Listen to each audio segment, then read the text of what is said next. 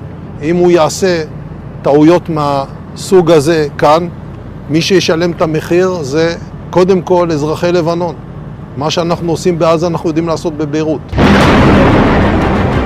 वहीं दूसरी तरफ पिछले 18 घंटे में इजरायली वायुसेना ने गाजा पट्टी से लेकर लेबनान बॉर्डर तक हमास और हिजबुल्लाह के लड़ाकों की लाशें बिछा दी हैं। महज 1 घंटे के अंदर इजराइल ने हमास के 100 लड़ाकों को भयानक धमाकों से उड़ा दिया है।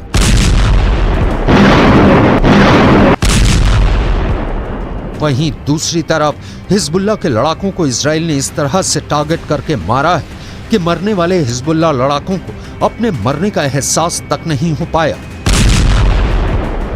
इजराइल के आईडीएफ ने जोरदार धमाकों से हमास और हिजबुल्लाह लड़ाकों के चीथड़े उड़ा दिए हैं।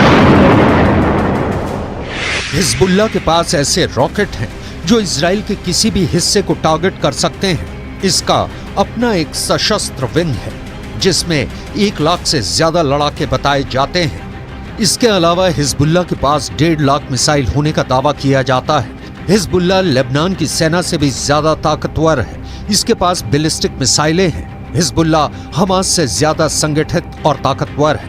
हिजबुल्लाह के पास इजराइल से लड़ने का खूब तजुर्बा भी है। उसके पास सबसे घातक आत्मघाती दस्ते हैं। गुरिल्ला युद्ध में इसके लड़ाके माहिर बताए जाते हैं। लेबनान, ईरान और सीरिया, ये 3 देश तो इजराइल से खूनी बदला लेने पर उतारू हो चुके हैं। हिजबुल्लाह के साथ साथ हुती विद्रोही भी इजरायली सेना पर हमला करने लगे हैं। अब खबर आ रही है कि कई मुस्लिम देशों ने कहा है कि अगर इजराइल ने सीज फायर के दौरान भी हमले जारी रखे तो फिर दुनिया इजराइल की तबाही और बर्बादी की तस्वीरें देखेंगी। फिर ना तो इजराइल को अमेरिका बचा पाएगा और ना ही ब्रिटेन और जर्मनी।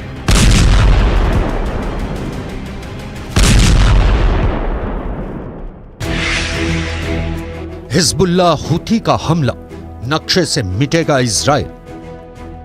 इधर ईरान इस्लाम के नाम पर मुस्लिम मुल्कों को इजराइल के खिलाफ युद्ध करने के लिए भड़का रहा है, लेकिन 62 साल के ईरान के राष्ट्रपति सैयद इब्राहिम रईसी ने तो साफ कह दिया है कि हमें ऊपर वाले के नाम पर इजराइल के क्रूर हमलों के खिलाफ एकजुट होना होगा और इजराइल के भीषण हमलों का जवाब देना होगा।